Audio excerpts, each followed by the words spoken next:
O assunto agora é outro, mas é a mesma história que a gente está contando para você já desde a semana passada, que é o caso da Cláudia, morta pelo marido dentro da padaria na SIC, na cidade industrial de Curitiba.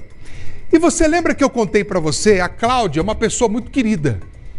E ela vinha tentando se separar do José porque descobriu que ele pegava todo o dinheiro da família e gastava em aplicativos e sites de relacionamento. Ela, inclusive, descobriu uma traição.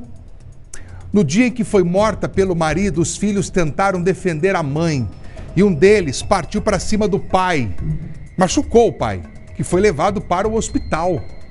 Os filhos conversaram com o Balanço Geral. Deixa eu conversar com o Ricardo Pereira. O Ricardo está ao vivo comigo aqui agora. Ele que fez essa reportagem. Ricardo, o que a família tem a dizer e quais são os dramas que esses filhos carregam também, além da morte da mãe? Furlan, são depoimentos pesadíssimos, um histórico familiar muito grave. A gente entende as circunstâncias em que esses filhos viviam e viam a mãe passar pelos mais diferentes problemas. Uma mãe que acordava de madrugada. Quem já trabalhou em padaria, quem tem padaria sabe disso. Faltou o padeiro, é o dono da padaria que tem que correr atrás. Então é 4h30 da manhã, 5 horas, a pessoa já está na lida. Ali com a Cláudia não era diferente, ela acordava muito cedo, trabalhava até as 8 horas da noite e mesmo trabalhando bastante, o aluguel estava atrasado, a conta de luz estava atrasada porque faltava dinheiro, não batiam as contas. E aí ela ali talvez já estivesse até suspeitando do marido. O que os filhos descobriram? Que o marido, o José Luiz, ele estava gastando dinheiro em sites e aplicativos de relacionamento. Em apenas um mês, Furlan, ele gastou mais de R$1.000. Quando a gente fala de gastar dinheiro com esse tipo de site, aplicativo, é que a pessoa paga um plano, um plus, um premium. Com esse valor que ela pagou, essa pessoa tem acesso a mais perfis, consegue conversar com mais pessoas, não precisa esperar um certo tempo para mandar mensagem. E aí o José Luiz, ele estava nesses sites e falava, eu sou divorciado, faz 3 anos. Mentira, estava casado. E aí quando a esposa descobriu isso e falou, olha, quer viver a tua vida? Viva, mas me deixa em paz, quero viver com os meus filhos, né? Vamos separar. Ele não aceitou. E ele começou a fazer ameaças, mandar áudio, ameaçando invadir a casa. Tanto é que ela foi em busca de uma medida protetiva e foi assassinada. Eu quero pedir a atenção de você que está em casa para essa reportagem, depoimentos exclusivos e, repito, fortíssimos, sobre como era a vida desses filhos, o que eles passavam na mão desse pai, que era um homem muito cruel, que ameaçava e que obrigava a esposa a ter relações com ele, mesmo quando ela não queria. Tinha que acordar cedo para trabalhar, mas precisava atender aos pedidos do marido. Não adianta portão fechado, não. Você acha que o pai não consegue subir esse telhado e arrombar essas portas aí? Aí a vida de todo mundo vai virar um inferno.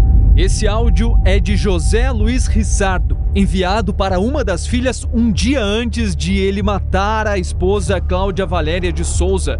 Assassinato que aconteceu em frente aos 3 filhos do casal.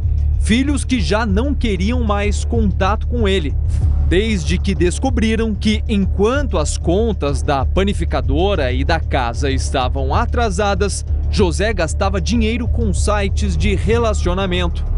Nessa entrevista exclusiva, o filho, que prefere não mostrar o rosto devido ao trauma e à exposição que a família tem sofrido, relata como era o comportamento de José Luiz. Só no último mês ele tinha gastado mais de R$1.000 com aplicativo de relacionamento. E ele contava para todo mundo, para essas mulheres, que ele era divorciado há 3 anos. Uma das filhas, que também foi esfaqueada pelo pai, alega que ele rebateu as acusações quando foi descoberto. Ela descobriu na quarta-feira, né, que ele tinha baixado um monte de aplicativo. E daí, quando ela questionou ele falou que não era nada. Sendo que a gente tinha conta de luz atrasada, conta de água atrasada, aluguel atrasado. Ele sabia que a gente vivia sempre com todas as nossas contas atrasadas. E aí que ele estava gastando dinheiro com isso.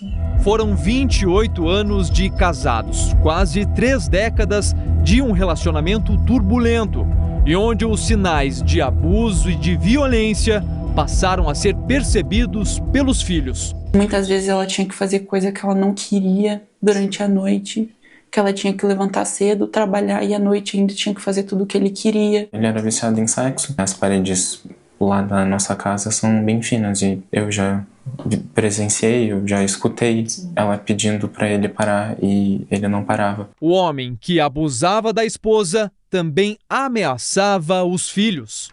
Ele já me ameaçou mais de uma vez de morte por conta de questões pessoais, assim. Ele já havia me... Porque ele é muito homofóbico. Sim. E ele já havia me ameaçado, dizendo que ia matar eu, se eu arrumasse um namorado, ia matar eu e meu namorado. Ao descobrir as traições, Cláudia pediu o divórcio. E aí o relacionamento, que já era difícil, se tornou impossível. José Luiz não respeitava o pedido da esposa e nem o tempo que ela queria. Ele insistia em manter contato. Nisso, passou a fazer ameaças cada vez mais graves. Se o pai quisesse fazer algum mal para vocês, não adianta portão fechado, não. Você acha que o pai não consegue subir esse telhado e arrombar essas portas aí? Se vocês me atenderem, eu vou buscar ajuda. Mas eu preciso que vocês falem comigo. Se a tua mãe não falar comigo, eu não vou buscar ajuda. Entendeu? Aí a vida de todo mundo vai virar um inferno. No dia seguinte a esse áudio, ele decidiu que Cláudia iria morrer, parou o carro na quadra de trás para, em uma emboscada, conseguir surpreender a vítima e os filhos. A nossa equipe esteve no local onde tudo aconteceu. José Luiz veio então se equilibrando pelo muro e pelos telhados das casas vizinhas. Exatamente por esse caminho ele entrou. A gente está nos fundos do terreno onde fica a panificadora e onde também fica a residência que a família estava vivendo. Vindo aqui por trás, com 3 facas que ele havia acabado de comprar, conseguiu surpreender a vítima, que estava trabalhando. Ele veio por esse corredor, né? Ele veio, passou por aqui, ó. E aqui na sequência aqui, ele já... Nesse corredor aqui, ele teve acesso à área de fabricação de pães. Esse carrinho é o carrinho que ele empurrou, né? Pra cima de uma das filhas aqui. E a Cláudia estava exatamente aqui quando ela foi atacada de costas. Era exatamente aqui que ela estava no momento que ela foi atacada. Então aqui é o local onde ela foi atacada. Que ela tentou fugir, né, pra cá, mas já não teve oportunidade. Aí ela se arrastou por aqui, ó. E ela caiu bem aqui. Foi bem aqui que ela caiu. Nesse instante, os filhos passaram a fazer o que podiam para tentar salvar a mãe. Essa imagem é do momento em que o filho pega um cavalete da panificadora para tentar conter o pai. Quando ele começou a esfaquear a minha mãe, eu saí correndo ali para fora da panificadora para pedir por ajuda. Eu não vi nenhum vizinho. Aí eu vi o cavalete que a gente escrevia as promoções. Eu peguei o cavalete e quando eu entrei lá, a minha mãe, ela estava correndo. Ela caiu morta na minha frente. E daí quando eu fui lá pra trás, ele tava esfaqueando a minha irmã. E eu consegui empurrar ele com o cavalete na parede. Ela tinha falado pra gente uns dias antes que se acontecesse alguma coisa com ela, se ele viesse atrás dela e a gente estivesse perto, era pra gente correr.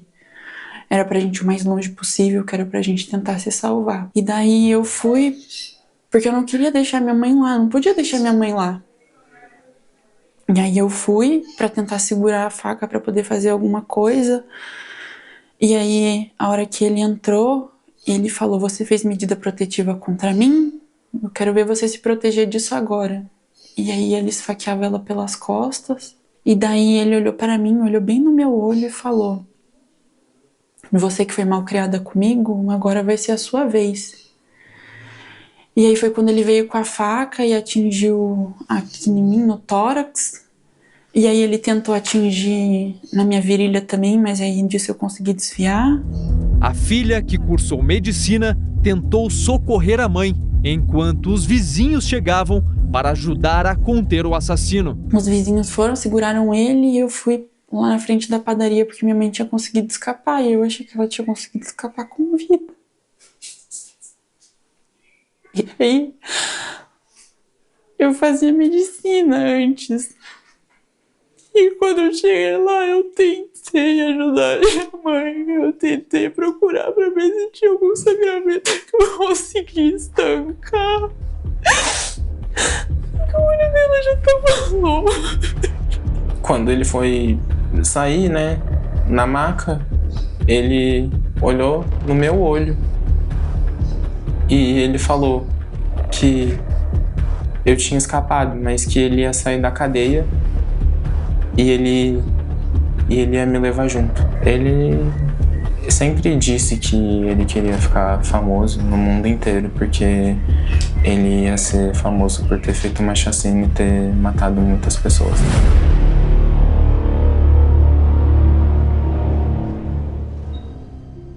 Olha, a gente acabou de ouvir o que disse esse filho e o que disse a filha também. Agora, Ricardo Pereira, o encerramento dessa entrevista em que a pessoa diz assim para o repórter: o meu pai disse que ficaria famoso, conhecido por provocar uma chacina. Os filhos não viam a hora desse inferno na vida deles acabarem, por isso que a mãe colocou um ponto final. E aí esse homem agressivo chega para ela, Ricardo Pereira, e diz assim: você fez uma medida protetiva contra mim, eu quero ver isso te proteger agora. Ou seja, o indivíduo já sai de casa com a intenção de matar, ele queria o fim da mulher, Ricardo. Queria, sem dúvidas, Furlan. A polícia não tem nenhuma dúvida disso e a gente também, analisando os depoimentos, as circunstâncias, não resta nenhuma dúvida. Ele planejou essa morte e ele queria sim matar os filhos. Os filhos que foram atingidos não foi por acidente. Claro, no primeiro momento tentaram tomar a faca, uma das 3 facas, das mãos do pai, e aí acabaram feridos, só que ele veio e ele atingiu esses filhos de propósito, foi intencional, o depoimento deles é muito claro em relação a isso. Só fazer um adendo, essas entrevistas foram feitas pela nossa repórter Anne e pelo repórter cinematográfico Jefferson Vaz nesse fim de semana, é um material exclusivo que o telespectador só confere por aqui, e a gente entende a situação desses filhos. Esse filho que conversou com a gente está escondendo o rosto porque a família tá passando por um trauma, passou e segue passando por um trauma muito grande. Ele tem só 19 anos, Furlan. Ele que conseguiu conter o pai com um cavalete. E ele falou, batia forte, o cavalete chegou a quebrar. É uma estrutura reforçada. O cavalete chegou a quebrar e eu não conseguia apagar o José. Ele não fala, o meu pai. Eu não conseguia apagar o José. Ele continuava dando facadas na minha mãe.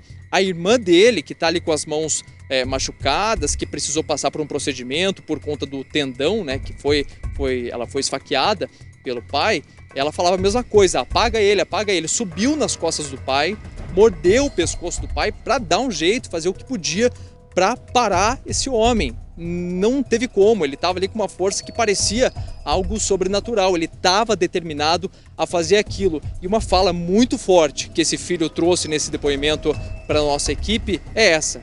Quando o José estava na maca, sendo colocado na ambulância, porque ele havia sido ferido na cabeça com o golpe do cavalete, olhou bem no meu olho e falou: você escapou, mas eu vou sair da prisão e vou te levar junto. Vou te levar junto para onde? Fica bem claro que ele tem intenção sim de matar os filhos.